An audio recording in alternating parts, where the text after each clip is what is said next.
today I'm talking about one of my favorite subjects. It's called The Miracle Morning, or it's by The Miracle Morning, called SAVERS. So how to transform your life with 6 powerful habits. This is based off of a book by Hal L. Rod. So if you scan the QR code, that will take you to Amazon, where his book is sold. But this book is actually one that definitely played a key part in where I am today. It was one of the first, at the time I would call it self-help books that I read back when I was 28 years old, which then put me on the path to real estate, and the rest is history. So I do really believe that the things that you do and the habits that you do in the morning can truly set not only your day up for success, but can actually help change who you are as a person, and then eventually as a leader. So we're going to go through essentially what those 6 habits are. And then at the end, I'm going to give you some tips on how you can implement this strategy. So before I get started, has anyone read the book, or is anybody practicing SAVERS currently? Working A on few it. years ago, I read The Miracle Morning, that the one that was for agents. Yes. Perfect. Yeah. And it's one of those It's books a, that you should reread every once in a while when you get off track. I would agree. It's definitely not a once and done. It's always a good one to revisit for sure. And yeah, I know John Henry has been working on it as part of his 66-day challenge post Bold. And then I taught my team the SAVERS a couple weeks ago, and I believe some of them are also starting to implement as well. So SAVERS stands for silence, affirmations, visualization, exercise, reading, and scribing, which, just to keep the acronym, scribing is just a different word for journaling. Except you have to use a feather pen. Yes, feather pens only with real ink from an octopus. All right. So when you change the way you wake up in the morning, you change your entire life. So perfect quote to get this started. Because I definitely believe that these morning habits led me to where I am today. So the first part of your SAVERS is simply just practicing silence. This can be different for everybody, right? Some people, this is their prayer time. This is their devotional time. For some people, it's meditation. It can also be simply just reflection. For me, it's probably more like meditation at this point. An app that I use that helps me practice this is Calm, but there's a lot of apps out there like Headspace. I think there's one called Insight, and it's free. But really, this is just time for you to just kind of be still in the moment. So when your alarm goes off, you don't want to have to just jump right into doing something that takes a lot of energy. This is kind of your way to wake up, become present, so you can learn to enjoy the process. Silence only has to take about 5 minutes. You don't have to dwell in this for a really long time. As you develop the SAVERS, you're going to figure out the best method for you and how much time you want to spend on each item. The timing that I'm teaching you in today's session is to help you stay within an hour. So that way it's not taking up too much of your time in the morning. My SAVERS now take me an hour and a half, just because I like to do certain things a little bit longer than originally recommended. So just keep that in mind, that you can make this as flexible as possible. So that way it's something that you enjoy and you can make it to fit your lifestyle. The next part is to practice affirmations. We learned about this in Bold, and I'll be honest, when I first started SAVERS, I thought affirmations were kind of silly. Like I didn't feel comfortable doing them. I felt awkward, even though I was by myself. But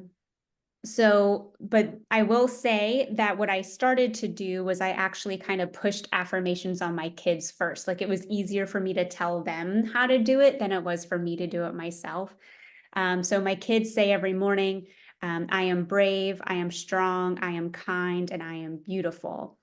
So I have them say it 3 times. And then if there's something that they're struggling with, I'll have them add an affirmation that kind of helps them with whatever that struggle is. So for example, if Kinsley is struggling with her spelling words that week, I'll tell her, like, why don't you say something like, I'm gonna get mastery on my spelling test this week, and I know how to spell my challenge word, right? Like, just different things that she can apply. So once she believes in herself, then it'll actually happen. And that's exactly what affirmation should be for you. So what's something that you're struggling with that you tell yourself you're struggling with, that you can make the negative then a positive?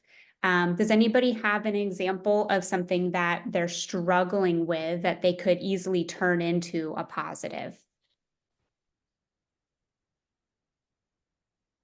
I mean, I can just say my morning routine that sucks.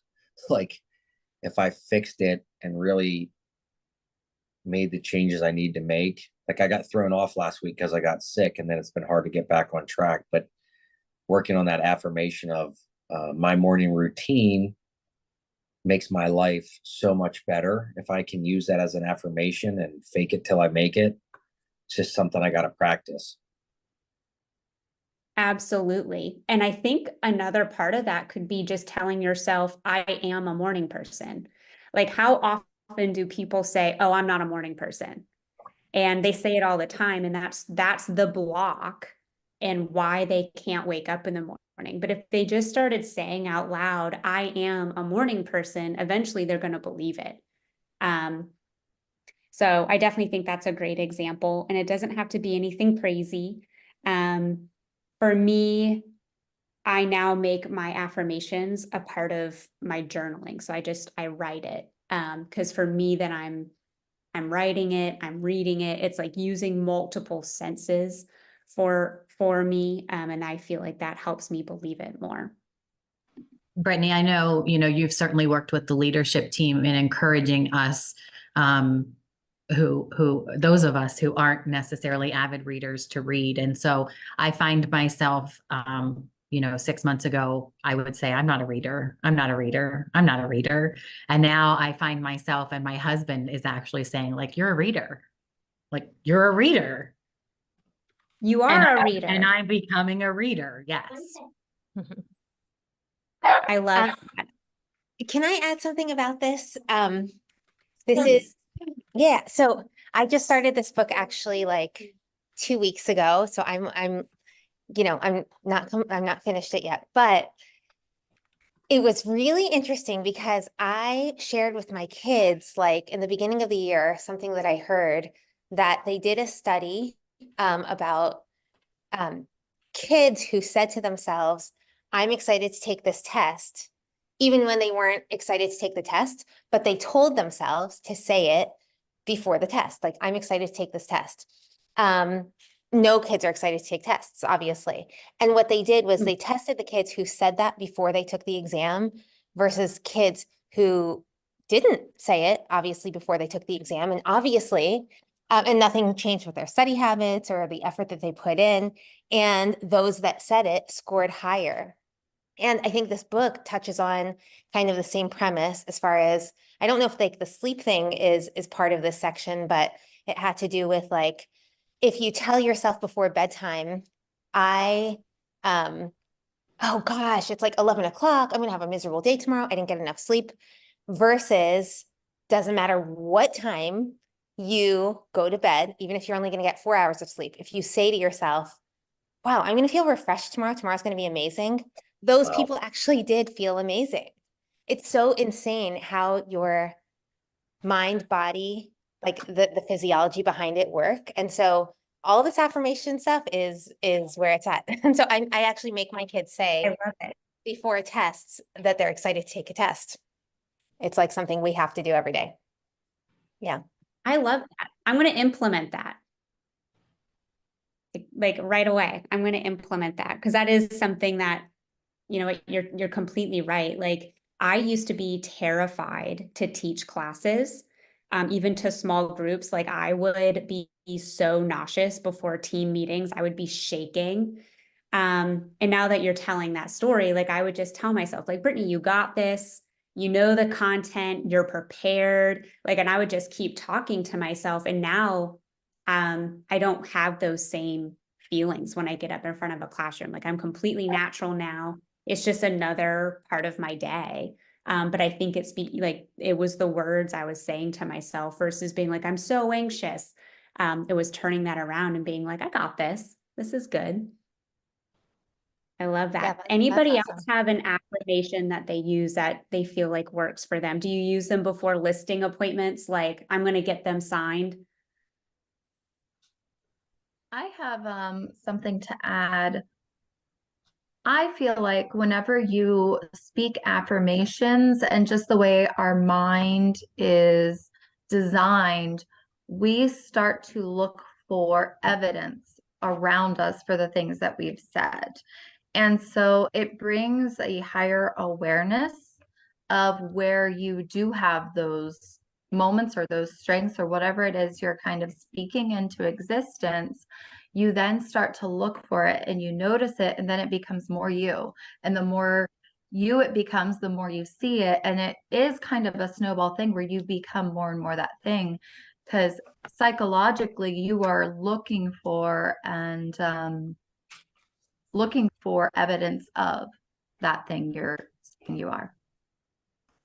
I love that. Yeah, that's so true. And same goes for, you know, why you shouldn't have negative self-talk, right? Like, because what you say, you do believe. So if you constantly talk negatively to yourself, you're going to just constantly see the evidence of why that's true versus the opposite.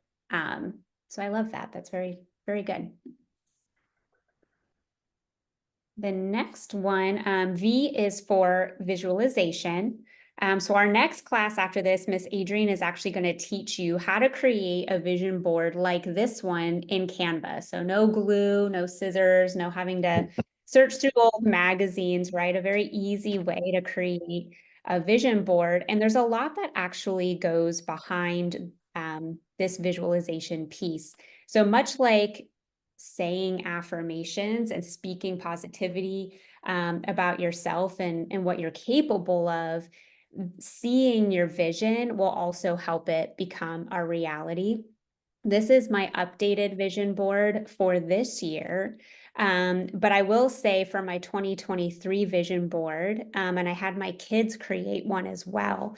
We all completed almost everything on our vision boards last year. And I really do believe it's because not only did we create them, but we had them printed. So in my girls' rooms, they each have their vision board hanging right next to their mirrors. So that way, as they're getting ready in the morning, they have that visualization piece right next to when they're kind of reflecting on, do they like their outfit for the day? And I have it there purposely because I know they're going to see it. I have one in my bedroom. I have one in my office at work. And then I also have it in my notes app on my phone. So when I'm doing my savers in the morning, and it's time for me to do that visualization piece, I can actually look at my vision board. And I do a couple of things here. So I visualize, what would it look like if I actually did all these things? Like, how would I feel when I accomplished all of these things? And then I also reflect on, am I doing something today, this week, this month to get me closer to the items on my vision board? So just for example, you can see here, I have a lot of books.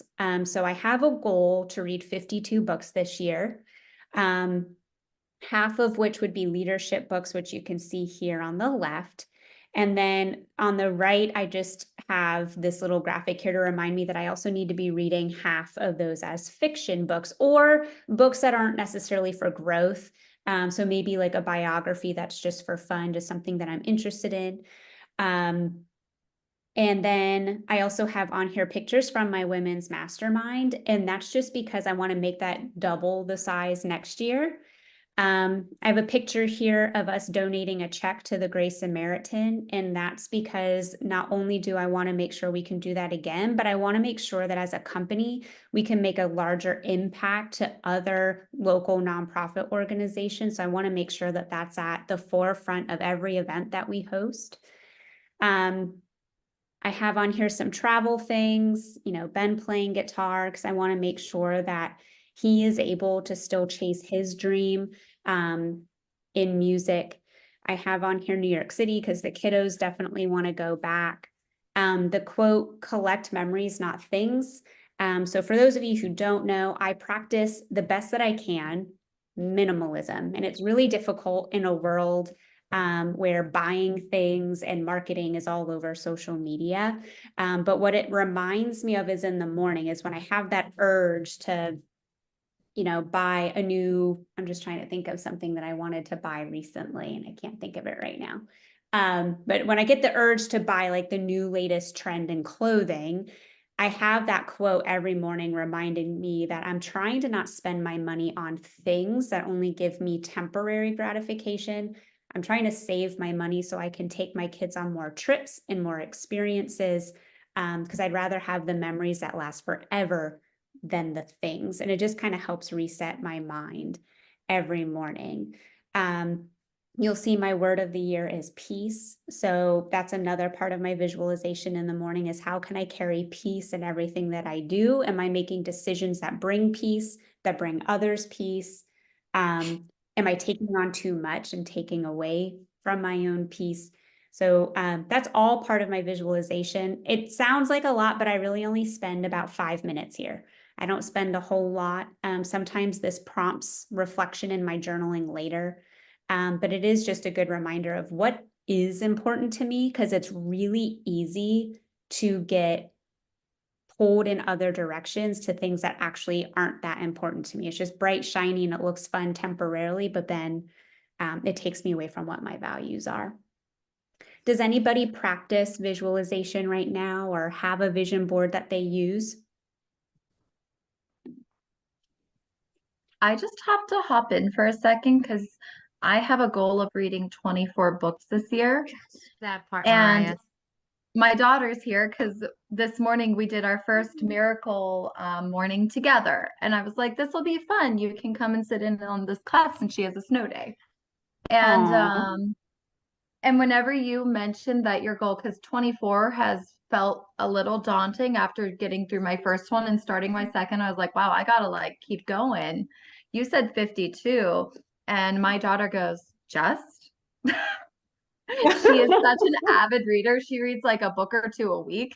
And she's like, that's only one a week. And I'm like over here going, I don't know how I'm going to do my 24. And you said 52, and it just like shocked me. And then to have my daughter sit next to me and go, just it cracked me up. Sorry, I had to share. No, but Brittany, I actually do have a question about that. How are you reading that many books? Is it Audible or is it reading?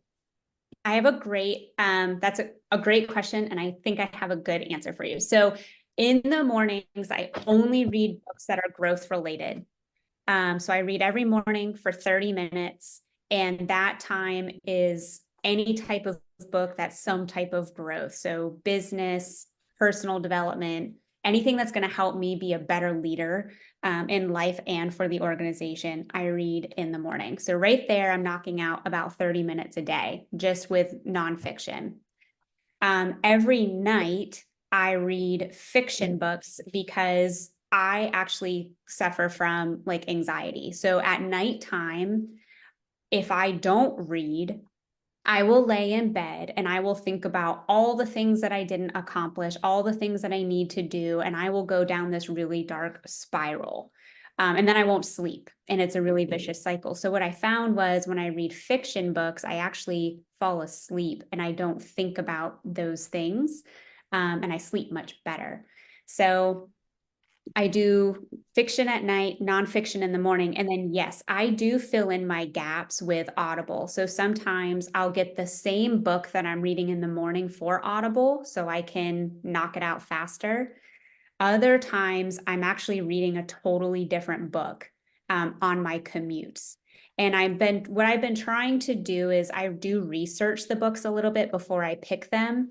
And sometimes I find that people will say the Audible was better, just because the author will give extra insight. So for example, a book that I think is completely worth doing Audible versus reading the physical book is Buy Back Your Time. It's very podcast style. He does a whole Q&A between each chapter. There's a lot of value there that you wouldn't get from just reading the book alone. So yeah, I do a combination of Audible, physical books, and then reading throughout the day. Another thing that I do is I check myself. So like every time I'm picking up my phone during my free time, I literally am saying to myself, do I really want to be on Facebook right now, or could I be reading? And that has helped me a ton, because the amount of time I was wasting on social media for no reason at all, I could have been reading a book that gave me more fulfillment. For example, the latest fiction book I read was called Remarkably Bright Creatures. Oh my gosh, changed my life. My new favorite book of all time. I read it for 5 hours straight on Sunday. Think about how often people do that just watching Netflix. So instead of binge Netflix like watching shows or binging on social, I just binge read something that I enjoy.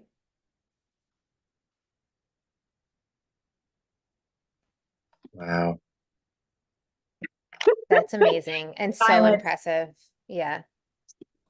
It took me a while to get here, right? Like last year I read 24 books, and that was a leap for me. And it was just one of those growth moments of, I had that realization. I can't remember what class it was. It may have been Mega Camp, actually. I think one of the speakers talked about it. I wish I could remember who it was. It may have been Molly Fletcher. But one of the speakers talked about how much we're on our phones, and like what else could you be doing with that time? And I was like, oh my gosh, I could be reading. And I get so much joy from it. So, which we'll talk a little bit more about here shortly. So the next part is exercise.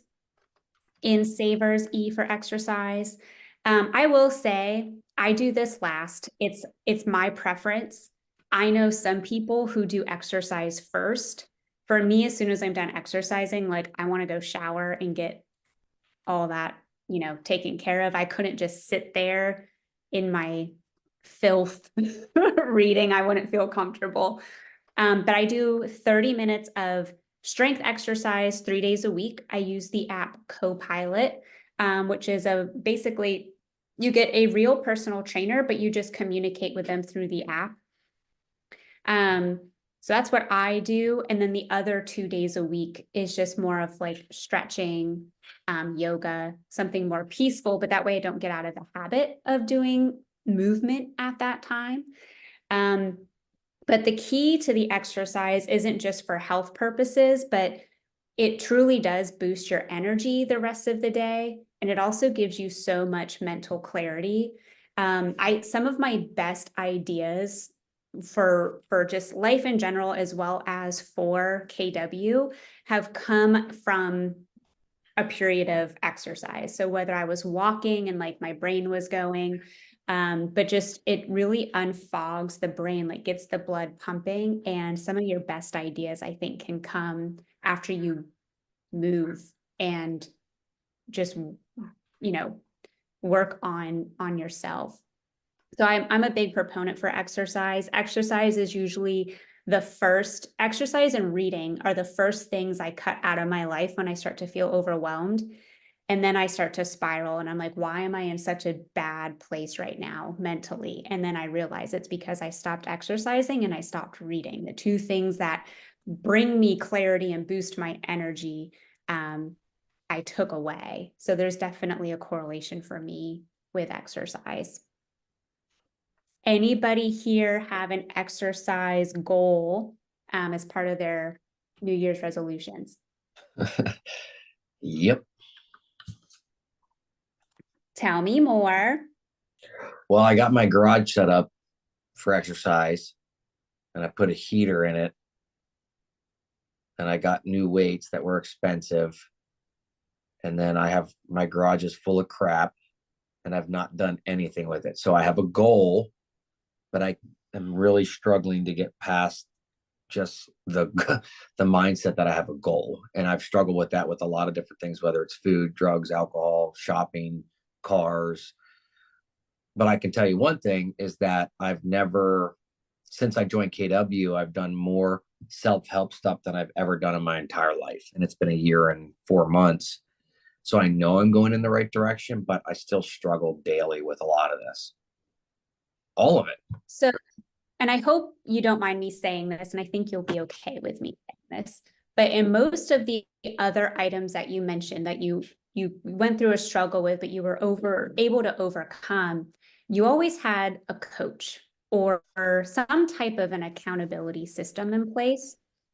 So for exercise, what's an accountability system you could put in place to help you be accountable to your exercise goal? I won't mention any names, but there's a PC that might be helpful. That could be helpful. I'm going to But caution you on I'm just kidding. No, because that's not it. I need to hire like an outsider, to be honest with you. Like I need to hire somebody that's outside of like the household because and I'm not meaning to speak for her, but she's busy. Like she works all day, she's with her mom all night, and then we get home and we just want to sit. And because we're stressed out, or she's more stressed than I am, but there's stressful things going on, and then like, you know, you just get through the day and I'm not waking up the way I want to wake up. I'm not giving myself enough time. So I feel like the worst thing for me is like I always have to pay for it or it doesn't work. Like if I'm not paying somebody, like, so I lost 40 pounds last year. I paid somebody $350 to coach me on how to eat. And Taylor's been telling me to eat that way for 5 years. But, you know, just something has to change. I know you can see my screen. I'm going to drop in a link here. But yeah, I'm with you. And I had to do the same thing, right? So to save my marriage, we definitely Ben and I could not be each other's accountability partner. That has never worked out well for us. So I had to hire someone through this app called Copilot. Now there's tons of options, right? Maybe you need a physical trainer that you go physically see at a gym. I couldn't be honest, like that just wasn't in my budget. So Copilot, it's $100 a month. My first meeting with my personal trainer was through Zoom. I could talk to them about what my needs were. You can have as many Zooms as you want, but I don't need it anymore. But she sets up my workout routine in the app. And so when I get up in the morning and I go into the app, it literally walks me through each exercise I have to do. And my Apple Watch will actually send her my movement so she can see if I'm doing the exercise correctly, so I don't hurt myself. And so you're getting the full benefit of the movement, right? And then at the end of the workout, I can message her like, how was the workout? Was it hard enough? Was it too easy? Did I feel like it was too leg heavy and not enough abdominal work? Whatever my feelings are, I can submit that to her, and then she'll chat with me back throughout the week and adjust my exercises. And I'm motivated to do it because I'll lose my streaks and she'll know if I didn't work out. Plus I'm paying for it. So I want to make sure that if I'm going to use money from my family's budget, I'm going to make sure I stick with it. So I would agree with you, like finding some type of accountability system. Oftentimes when you have skin in the game financially, that will do the trick. And one thing I will tell you, because I know a lot of people cringe when they're like, ugh, one more thing I have to pay for. Where you spend your time and where you spend your money shows you where your values actually are. Ugh. What in your budget can you cut out so that way you can afford to invest in your health? And in 2023, if there is anything that I learned, it is that you do need to invest in your health, because paying $100 a month for a Copilot and, maybe increasing your grocery bill a little bit so you're eating healthier food can literally help you save thousands of dollars on a hospital bill and medical bills. So take it from me. It's better to pay it up front to live healthy versus paying it on the back end because you're not healthy and not feeling good. And thank you, Amanda. She just dropped in that link to buy back your time. Definitely check that out. Ben Giles mentioned in the chat, he has a few friends in an accountability text thread.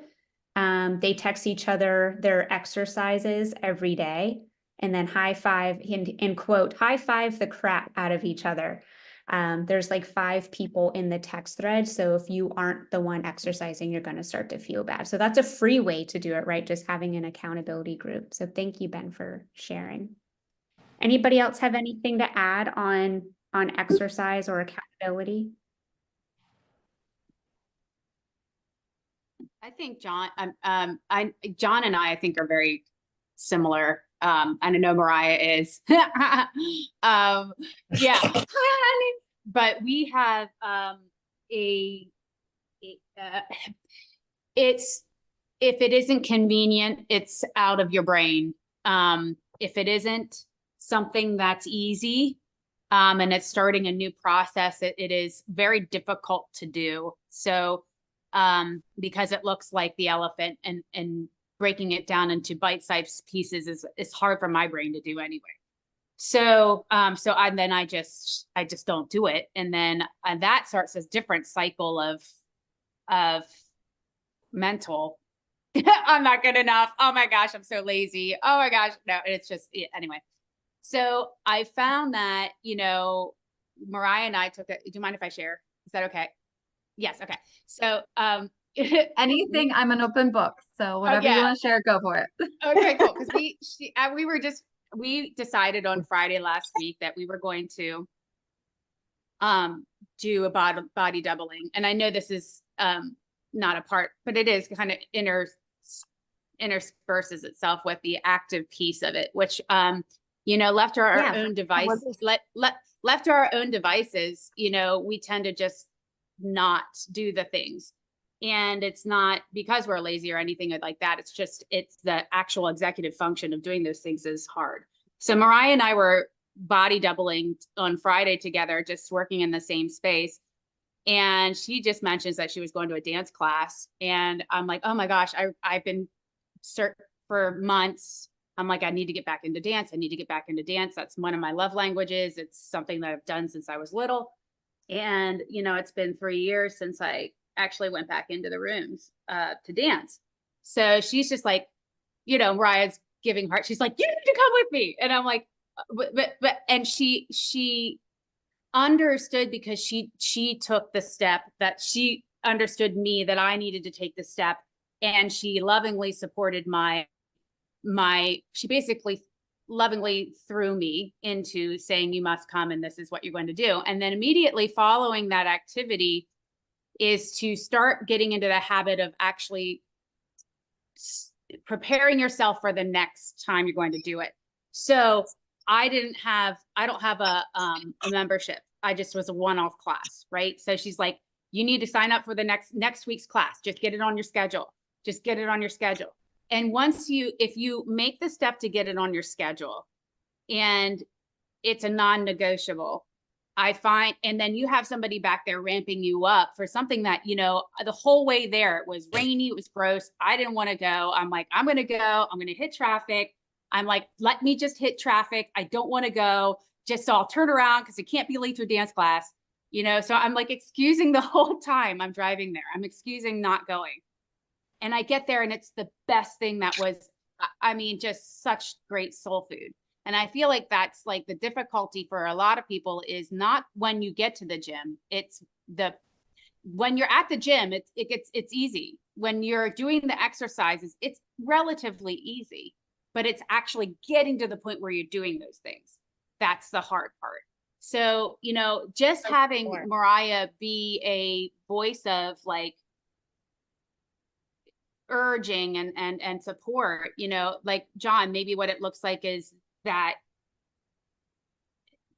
finding someone that's like that. And maybe that's what it is a a PC or someone that's just going to lovingly nudge you in the thing that once you get there feeds your soul. And I feel like exercise does that, but it does that for in a lot of different ways for a lot of different people. So for me, it's dancing or listening to music, and that's my soul. That's my soul food.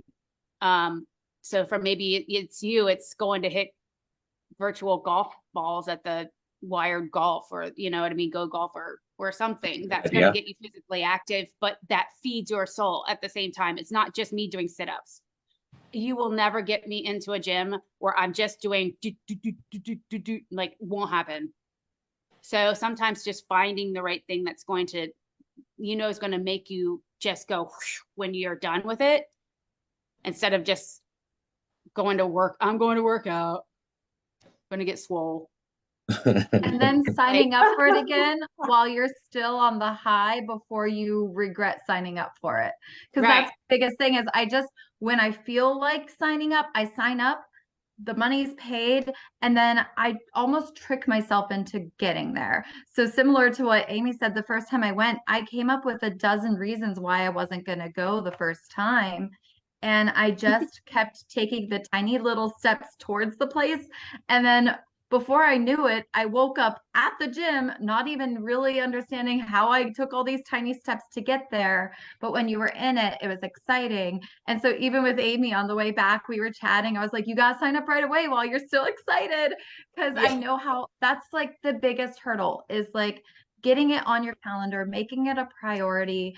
And then once it's on your calendar and you've paid for something, you kind of just take these little small steps and find yourself there, and it just happens. Then it's like for me, it's like AA or it's my necessary medicine. And by golly, would I want to take that type of medicine than something that is keeping me either sitting my butt on the couch and not being productive, and that's just going to make me a better version of myself, so that it becomes easier. The art of practicing the things that are difficult for us is not the action itself. Like the action itself, when we're doing the task, is not the task.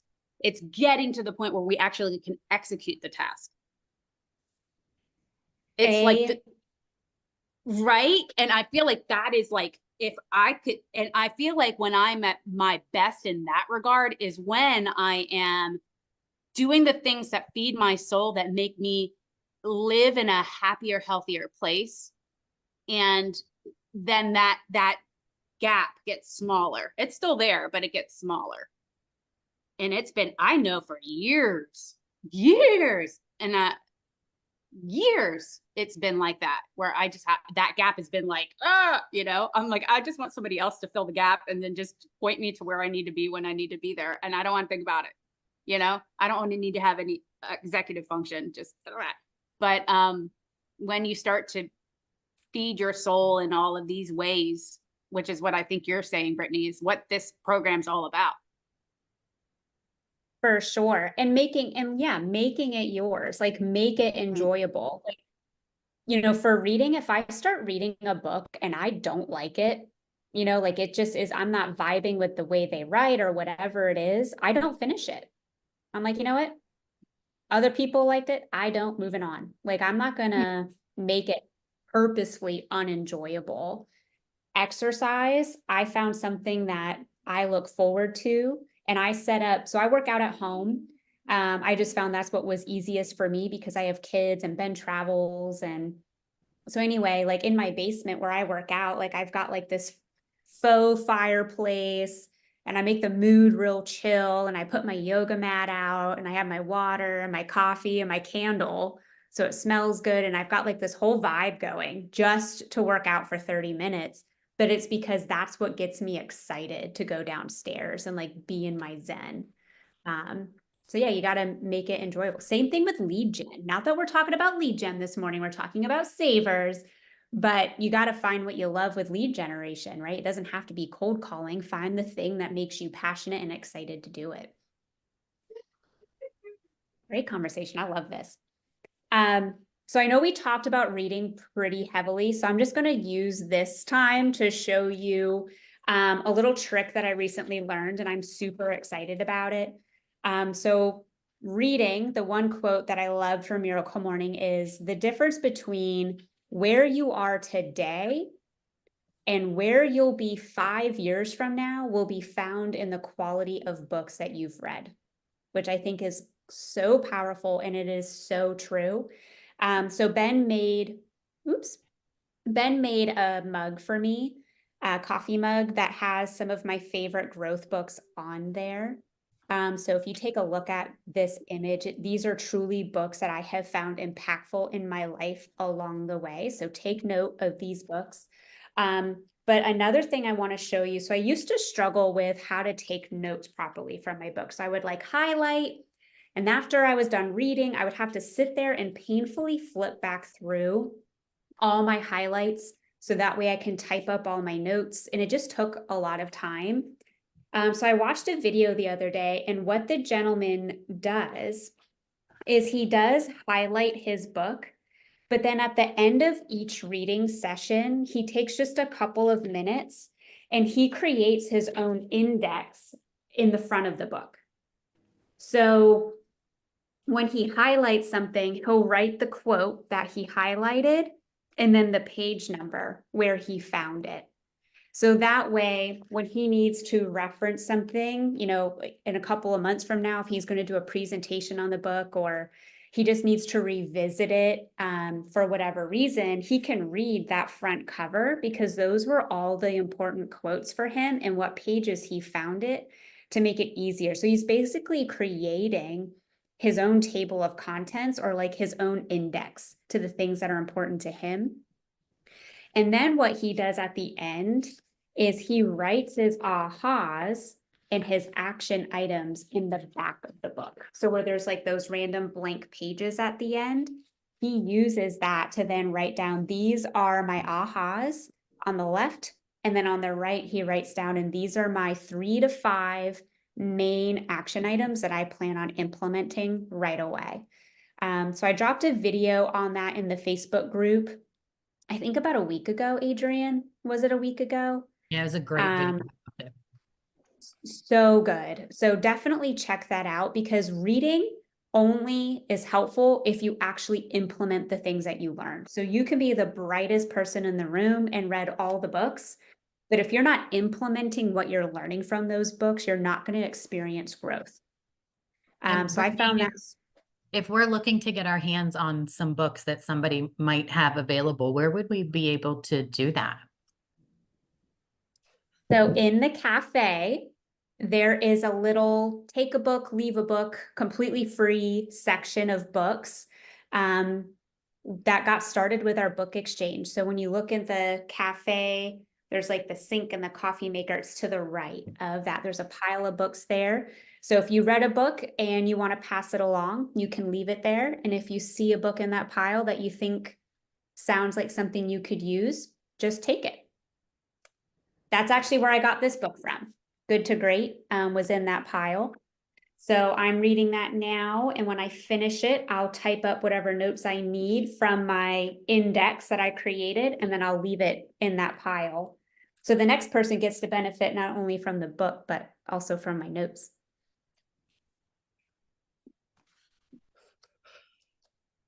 And then the last part of SAVERS is scribing. Your outer world is a reflection of your inner world. So another thing that I really learned in 2023, and maybe I've always known this, but it finally just, you know, I got a lot of clarity around being intentional about dealing with the things that are inside of us. And so by writing those things out via journaling, it actually does help you cope and deal with the things that you're kind of battling on internally. So journaling can be positive. Maybe if you've never gratitude or journaled before, you could start with simply just writing down what you're grateful for. It's a great exercise to help you put in a good mind, get yourself in a good mindset for the day. But I also recommend every now and then just writing out, what are your struggles? Like, what are you upset about? What is stopping you from succeeding in whatever goal you're trying to accomplish? What are some things that are affecting you personally?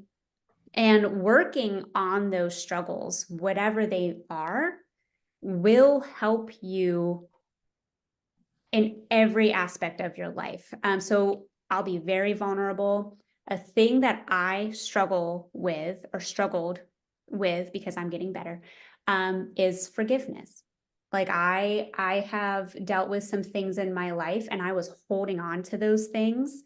And I noticed even in the way that I lead, in the way that I interact with others, that lack of forgiveness was preventing me from building relationships at a deeper level, right? I kind of had my walls up. So something that I've been really working through really the last 3 months, if I'm honest, is learning how to let go of those things that I've been holding on to, and learning how to take down my walls and allowing other people in to my world. And I did all of that through reading a book about forgiveness and then journaling and working through the exercises in that book and just being really real about what's going on in here. So that way I'm not projecting negativity on the world through things that I'm holding on the inside. I want to make sure I'm projecting positivity. So in order to project positivity, I got to be positive on the inside too. So that's what journaling is for me. Sometimes I spend a minute here and it's just, hey, this is what I'm grateful for. I'm good for the day. And sometimes I'm here a lot longer. So that's why sometimes my savers can be up to an hour and a half. And I just make sure I have that time allotted appropriately on days that I feel like I need a little bit more time here. So for me, scribing, journaling is actually really healing. But for those who've never done it before, it can be a difficult thing to just get started. So I really would just start out with simple things of like, what are you grateful for? Anybody have anything to add on scribing? Yeah, can I chime in for a sec? Absolutely. This was so timely. I think it was 2 days ago. I'm sure any of you iPhone users, you might have had the same experience I did. But 2 days ago, I noticed that there was a new app on my phone that just appeared. And it's called Journal. Yes, I saw that this morning. Yeah, and so Apple now has, you know, like all of their proprietary apps, I guess. They have this new one called journaling. I have probably 15 different journals that I have started at one time in my life or another. I go shopping for the prettiest cover and the right size, and is it spiral bound? And I make such a big deal about buying the journal, and then I maybe write in it for a day or two, and then it goes in a drawer. I never do anything with it. And so, I mean, unfortunately, you know, my phone is always with me. So the notion of being able to have that journal right there, and it gives you prompts. So sometimes for me, that's the hardest thing is I don't even know what I should be writing about right now. And then it feels awkward. And then I'm just like, okay, I'm going to go do something else. But it actually has prompts that it'll give you, which I think is super helpful if you just struggle with knowing what am I supposed to be doing right now. I love that so I much. had no idea. Me either. I love it. I used to just use my notes app, so this will be a lot more helpful.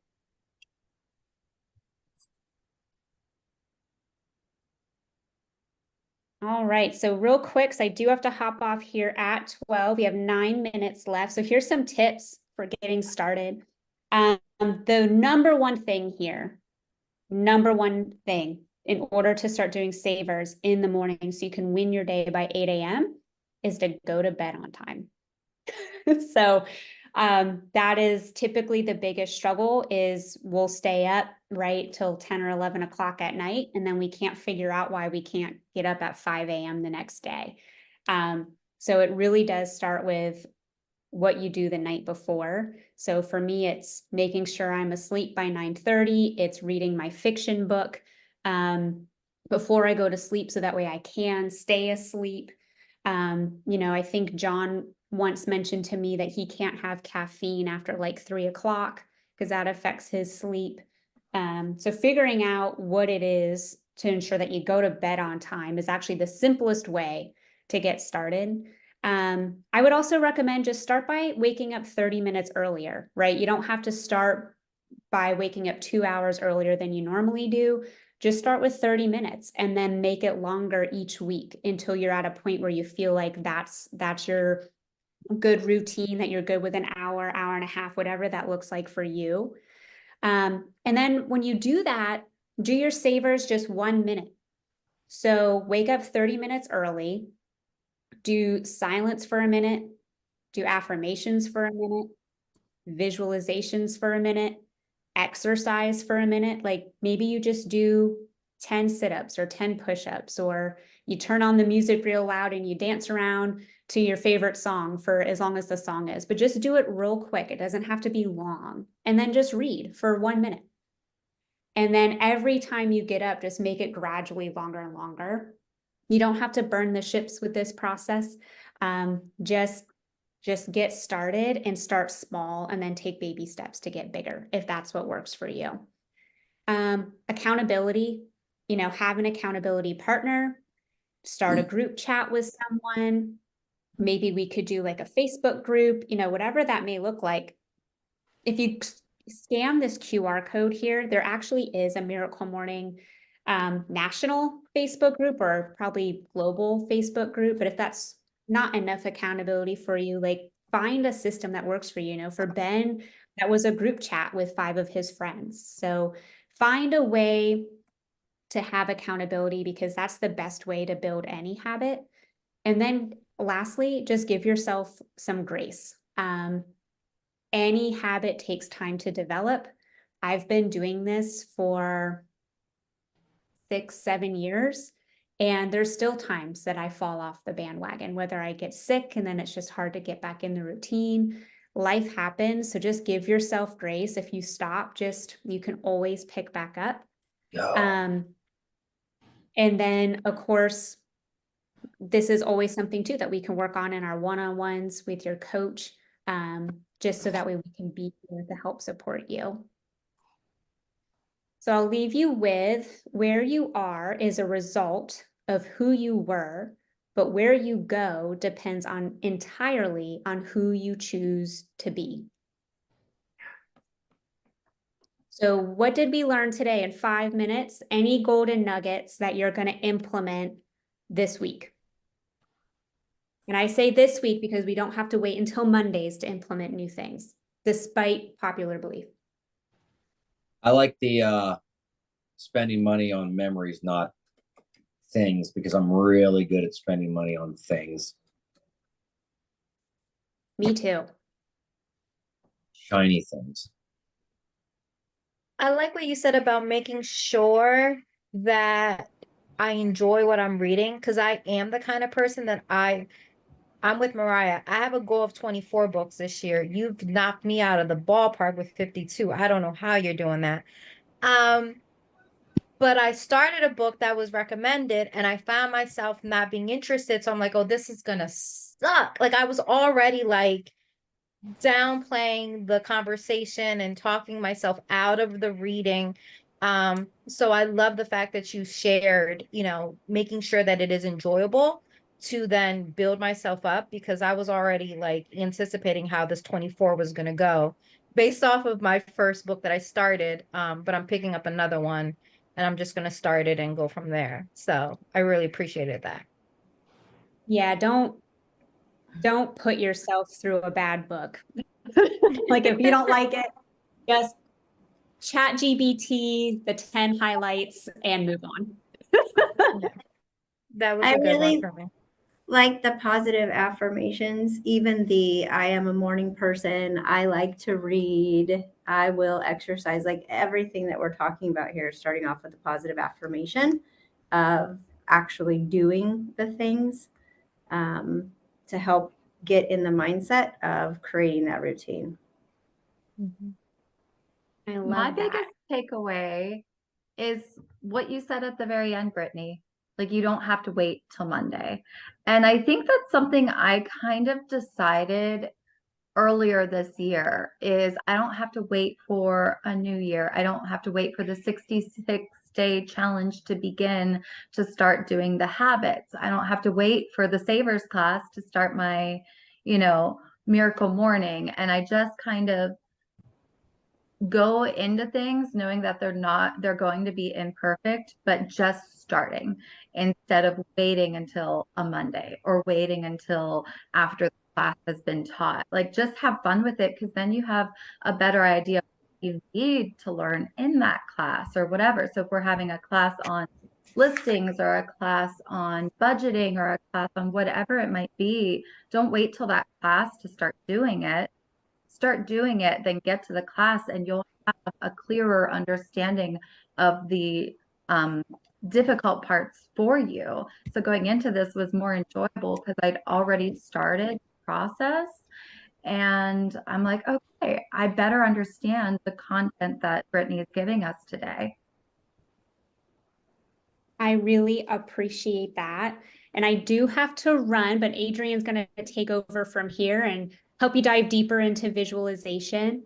It looks like we want a morning text thread, so I am more than happy to do this. If you want to be in the text thread, email me so I'm not texting everybody. Is 6 a.m. a fair time? Do you guys want me to do it at 7? You tell me, and I'll get it started.